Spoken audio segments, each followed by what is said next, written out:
নমস্কার সুপ্রিয় দর্শক বন্ধুরা, আপনারা সবাই কেমন আছেন? আশা করছি ভালো আছেন। আপনাদেরকে আরও একবার স্বাগতম জানাচ্ছি আমার ইউটিউব চ্যানেল ঘোষ ইনফরমারে।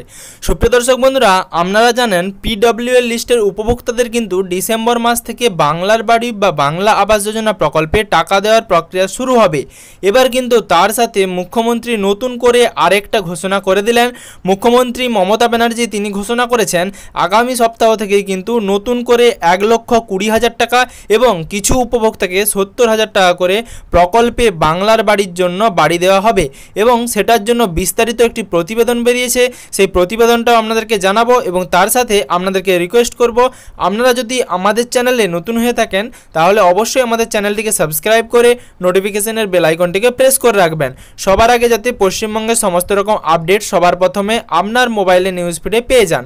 সুপ্রিয় দর্শক বন্ধুরা, আপনারা জানেন পিডব্লিউএল লিস্ট অর্থাৎ পার্মানেন্ট ওয়েটিং লিস্টের কিন্তু টাকা দেওয়ার প্রক্রিয়া শুরু হয়ে গেছে এবং নভেম্বরের শেষের দিকে কিন্তু ফাইনাল লিস্ট বা বাংলার বাড়ি বা বাংলা আবাস যোজনার যে চূড়ান্ত লিস্ট সেই লিস্ট কিন্তু প্রকাশ পাবে এবং তার সাথে ডিসেম্বর মাসের প্রথম সপ্তাহ বা ডিসেম্বর মাসের শুরু থেকে কিন্তু আপনারা বাংলার বাড়ি বা বাংলা আবাস যোজনা প্রকল্পের জন্য 1,20,000 টাকা করে পেতে চলেছেন।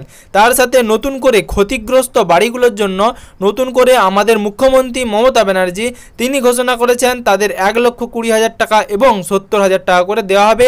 সেই নিয়ে প্রতিবেদনটি আপনাদের পড়ে শোনাচ্ছি। সেই প্রতিবেদনে বলা হয়েছে আগামী সপ্তাহে রাজ্যের 21 জেলায় প্রাকৃতিক দুর্যোগে ক্ষতিগ্রস্ত বাড়ি পুনর্নির্মাণের টাকা দেবে রাজ্য। অর্থাৎ আগামী সপ্তাহ থেকে রাজ্য সরকার 21টি জেলায় প্রাকৃতিক দুর্যোগের কারণে যে সমস্ত বাড়িগুলো ক্ষতিগ্রস্ত হয়েছিল সেই সমস্ত বাড়িগুলো পুনর্নির্মাণের জন্য টাকা দেবে। তার সাথে বুধবার পোস্তায় একথা জানিয়েছেন মুখ্যমন্ত্রী মমতা বন্দ্যোপাধ্যায়। এখনও পর্যন্ত 12,916টি ক্ষতিগ্রস্ত বাড়ির তালিকা তৈরি হয়েছে, যার পুনর্নির্মাণের জন্য 138.77 কোটি টাকা এখনও পর্যন্ত ধার্য করা হয়েছে।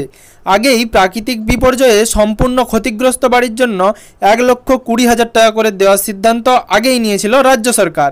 এরপর কিন্তু নতুন করে সিদ্ধান্ত নেওয়া হলো ব্যাপকভাবে ক্ষতিগ্রস্ত বাড়িগুলির ক্ষতিপূরণ হিসেবে 70,000 টাকা করে দেওয়া হবে।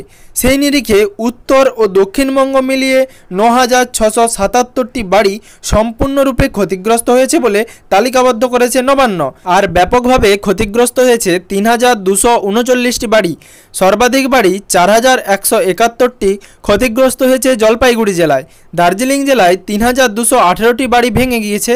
ক্ষতিগ্রস্ত বাড়ির মধ্যে 1,778টি হলো পশ্চিম মেদিনীপুর জেলার বাড়ি। অর্থাৎ পশ্চিম মেদিনীপুর, জলপাইগুড়ি এবং দার্জিলিং জেলায় কিন্তু প্রচুর পরিমাণে ক্ষতিগ্রস্ত বাড়ি রয়েছে, যেখানে কিন্তু আগামী সপ্তাহ থেকেই 1,20,000 টাকা এবং কিছু বাড়ির জন্য 70,000 টাকা করে দেওয়া হবে। গ্রামীণ এলাকার ক্ষতিগ্রস্ত বাড়ির ক্ষতিপূরণ দেওয়ার জন্য বিপর্যয় মোকাবিলা দপ্তরের তরফে টাকা দেওয়া হয়েছে রাজ্য পঞ্চায়েত দপ্তরকে।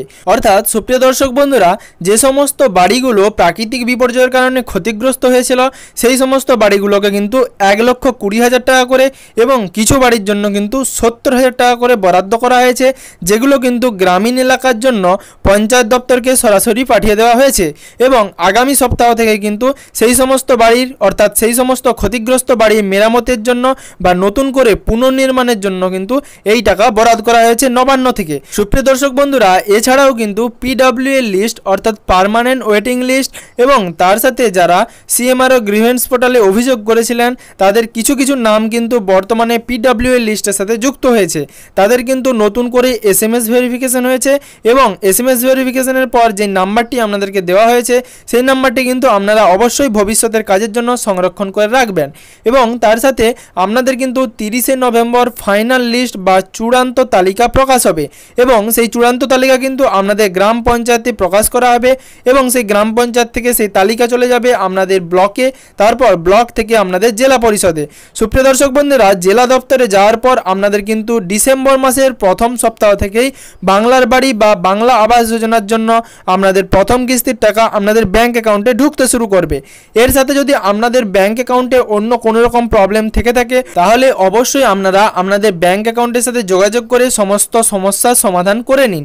তার সাথে সুপ্রিয় দর্শক বন্ধুরা, আপনাদেরকে রিকোয়েস্ট করব, আপনারা যদি আমাদের চ্যানেলে নতুন হয়ে থাকেন তাহলে অবশ্যই আমাদের চ্যানেলটিকে সাবস্ক্রাইব করে নোটিফিকেশনের বেল আইকনটিকে প্রেস করে রাখবেন, যাতে পশ্চিমবঙ্গের সমস্ত রকম আপডেট সবার আগে সবার প্রথমে আপনার মোবাইলের নিউজ ফিডে পেয়ে যান।